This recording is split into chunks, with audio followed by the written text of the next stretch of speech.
Drowning in debt? Let's talk about it. Currently drowning in $60,000 worth of debt. I decided to create this secret account to hide from my friends and family who have no idea how bad my financial situation is. My husband works 72 plus hours a week. By the time bills and minimum payments for our credit cards are paid for, there is chump change left for groceries and gas.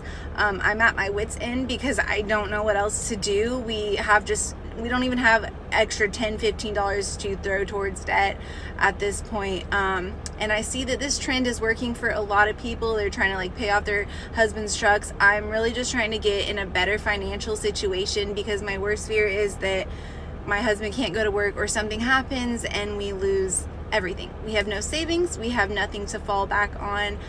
So please help me out, engage from the bottom up, hit all the buttons, tell me how much debt you are in. You are not alone. Let's help each other out. There is enough to go around on this app. So I would say my immediate reaction to this is, okay, you want to make an account, hide it from friends and family, X, Y, Z, whatever it is, right? That's not a bad thing. You want to keep your personal life, all those good things, right? There's nothing wrong with that.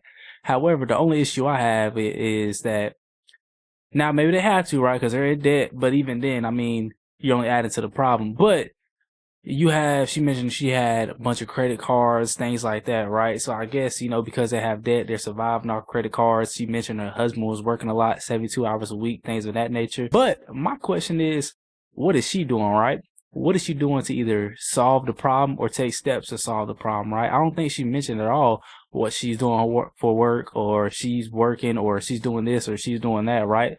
So I don't want to say maybe it's her habits. I don't want to say it's his habits because I don't know for sure, right?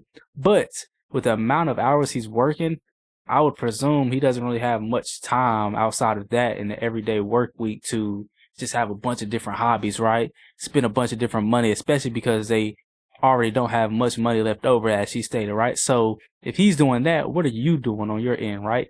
Are you maybe getting a side job, a part-time job, something bringing a little bit extra income to maybe you tackle some of the debt, right, where he's necessarily handling the bills? I feel like that's a strong game plan right there. If you like, okay, I handle this, don't worry about just saving as much right now.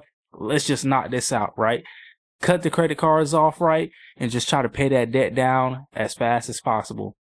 Because with the amount of interest that debt is probably accruing, making minimum payments won't get it done, right? It's kind of sad, right, when you see people in these situations, not just them, right, but a bunch of different people, whether they're single, married, whatever it is, right? I would say it's a problem with a lack of awareness, right? Like, there's not a bunch of awareness on a bunch of these things, right? You're not taught these things in school, right? Even if you go get, let's say, a college degree at a lot of colleges, some of them, they do, right? But there's not a big emphasis on it, right? You may have those few teachers, but as far as the actual standard curriculum, a bunch of this different stuff isn't in it, right? As far as saving, investing, keeping free from debt, managing debt, all those good things, right? So that's almost a reason why I'm actually doing this channel today, right? I want to spread that awareness, bring reach to that, have different people come in and hear me talk about, different financial positions that people are in, right? How to build your financial situation, right? Build it from the ground up, That's how I was. I don't have a bunch of family, people around me, XYZ, teaching me different things. This is all stuff I'm learning myself, right? I was first generation to graduate high school and college in my family, right? I learned how to stay debt free, build generational wealth, or try to build generational wealth at least, right? Start to build a better future for myself, become financially independent, financially free, right? And just build a good piggy bank to, keep myself, I would say, afloat and living a good life, right? So I would encourage anybody, if you're in their situation, right, or even if you're not all the way quite in their situation, right, but you have a little bit of debt or you're trying to get better with your finances, go do some research. YouTube is free. That's where I learn learn a lot of my stuff from, right? Just take the time, indulge yourself, make it a part of your everyday life, right? Because you don't have to necessarily be driven by money, but money is definitely, a great tool at life, right, to have at your disposal, right? But anyways, let's get back into it. I am 28 years old and I am in $40,722 in debt, and I want to talk about it. And before I break down my debt, I just want to say, growing up, my family, we didn't have those money conversations. I didn't have anyone in my life that could teach me, about all these financial things that I'm starting to learn now. But like when I was young and I started getting credit cards, like I didn't know any better. I was so naive. Why did 21-year-old me feel the need to have 7 credit cards? I don't know, but it happened and now I'm here because of it. And I just really want to talk about it, and I want to kind of help break this negative like outlook on talking about money that I've had most of my life. And I'm just tired of feeling shameful and embarrassed about my debt. And I truly believe like you take away something's power by talking about it. So I don't want my debt to have this power over me anymore. So I'm going to talk about it because it's part of life. So many people are in debt, they just don't talk about it. So I am here to talk about it, and hopefully this can help someone that is also struggling with the same thing, and we can get through it together. Or I don't know, as I learn, I can share what I learn out there. But yeah. So before we continue the video, this is something I want to touch on, right? She mentioned she didn't have those conversations growing up and everything, right? For me, what I could be grateful for was, even though I personally didn't have those conversations and things like that, right? I feel like there was always a guiding light in my life, right? Like I would hear different things, whether it was from people's conversations, people online, or I would go to the doctors or something like that, right? And maybe as I got a little older, especially in high school, I would talk about things like, okay, college, X, Y, Z, and what my next goals were. And I was like, maybe I might do this. Maybe I may do this. Maybe I may take the community college route, X, Y, Z, do 2 years there, do a transfer program, transfer to university to save some money, X, Y, Z. And everything I would talk about throughout life and just my personal journey, as I was taking those steps forward, I would kind of get reassurance like, okay, this decision you should do. This decision is like, you should think about this, right? Try to avoid this. And I just was like hearing all these different things and getting all these different notions of people who've already been to college, did this, did that, whatever the case scenario may be, right? So then in turn, like, okay, I was a little bit more cautious, going through certain programs, right? I would be quick to, okay, what does this mean before I do this, right? And I would look it up, learn more about it. I'm like, no, I'm gonna try to stay away from that. That just doesn't seem like something I should get into, right? Then next, right? She talked about money being a shameful conversation, right? Not a lot of people like to talk about money, right? They don't like the actual money conversation, especially if they're insecure about their finances. That is a sentiment that I really believe in, right? As I've gotten older, I felt the need to have more actual money conversations, right? Because maybe you and someone else are in the same position and you don't even know it, right? But you're so scared to talk about your situation and you're so insecure about it that you may never get, better, it may never get better, right? Or maybe someone else, was in the same position you were in, right? And they got themselves out of it and are flourishing. However, you are so scared to have those conversations that anytime they may mention something that you think you could relate to or whatever it is, right, in their just everyday conversation, you don't even go ask a question about it, right? Because you don't want to bring light and attention to that, right? So sometimes just be open and honest about your position in life, right? You never know the outcome of it because you may have angels sent from heaven or whatever it is that you believe in that has came into your life or come across you in your life to bless you and lead you down a better path, right? But anyways, let's get back to it. Here's the breakdown on my debt. And mind you, I don't have a car, so I don't have a car loan or anything. And I don't have a mortgage or anything. So all of my debt is loans, student loans, and credit card debt. To start with my loans, I have an Upstart loan, which is $11,891. And I have a SoFi loan, which is $18,630. And then I have my student loans, which is $8,370. And then for my credit cards, I have a Best Buy credit card that has $1,685 on it. My Chase credit card, which has $145 on it. And then my Apple credit card, which I regret ever getting this card, but I have $4,205 on it. All right, so how did we get here? How did I let this happen?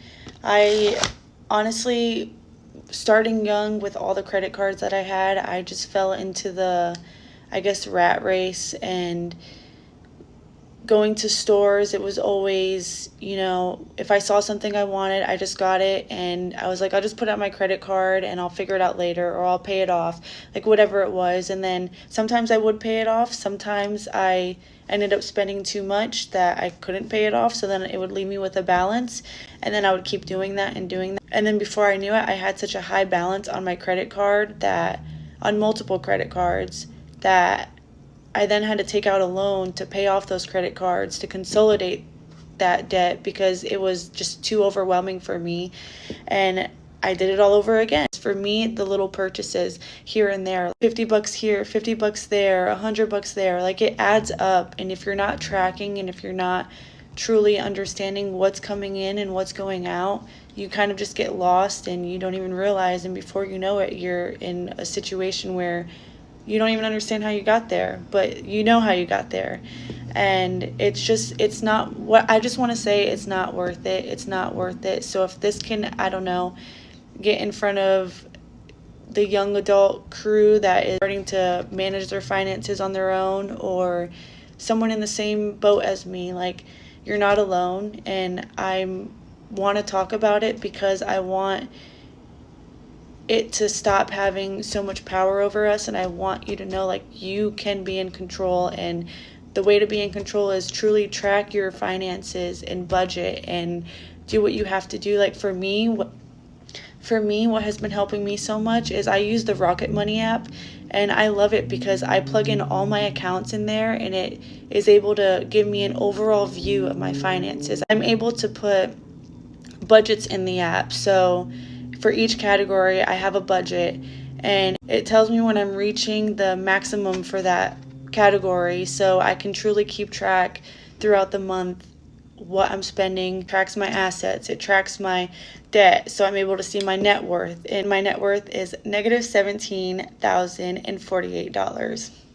All right, that's a pretty long video, so I'm not going to finish it all the way, right? But I feel like we watched enough to kind of get a good gist of her situation, get a good tell of the tape, things of that nature, right?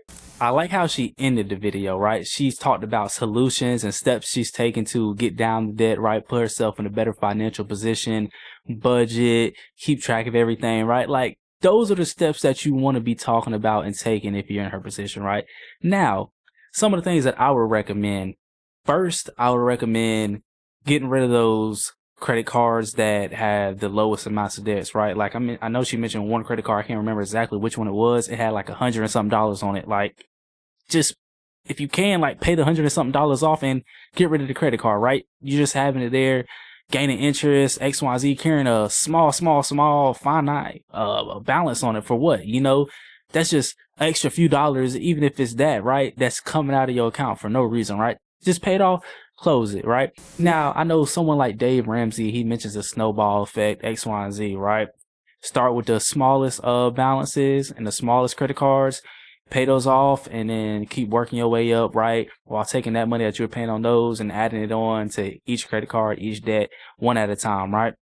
However, I don't know her job situation, and she may not have a steady income, things of that nature, but what I would do is cut the credit cards off, like, right now. Just cut them off. Don't use them no more. XYZ, like, you're not living with credit cards because you can't afford them, right? That's how she built up all that balance on her Apple credit card, like she mentioned she regrets getting, right?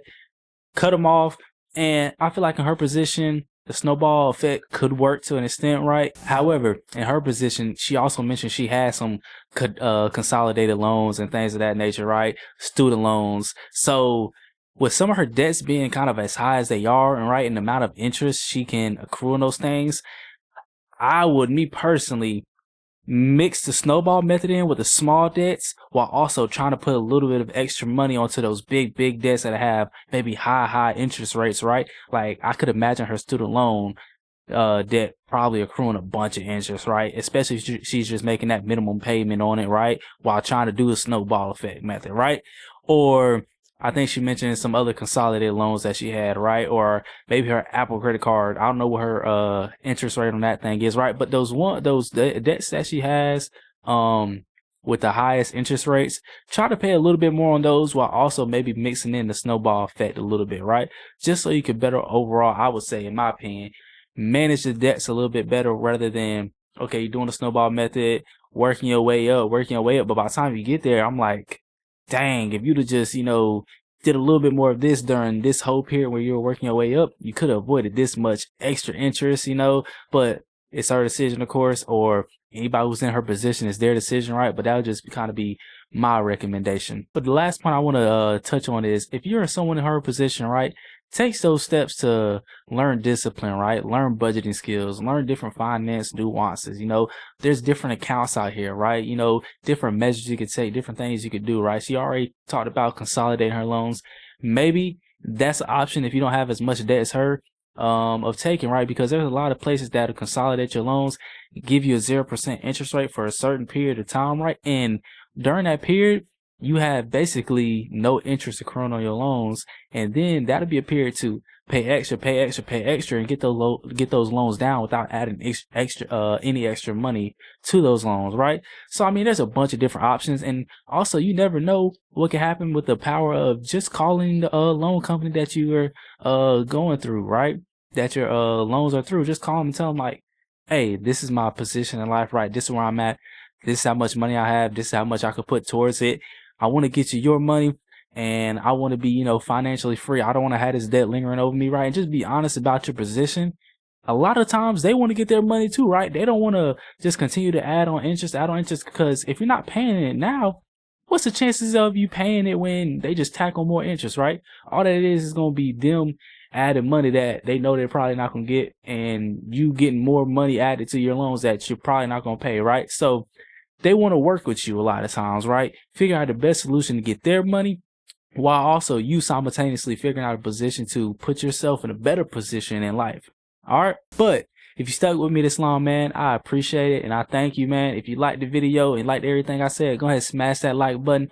Also, I'm going to continue to reiterate it. I want to build a family here. I want to build a channel where people want to come hear what I have to say, give their takes, or sometimes just give me new topics to talk about, right? Maybe things that's on their mind, right? Maybe their personal situation, X, Y, Z, right? So with that being said, don't forget to comment below. Again, comment anything that you want me to talk about, maybe your situation, if there's anything that you can relate to, X, Y, Z, whatever it is, right? But with that being said, thank you. Until next video, and I'm out.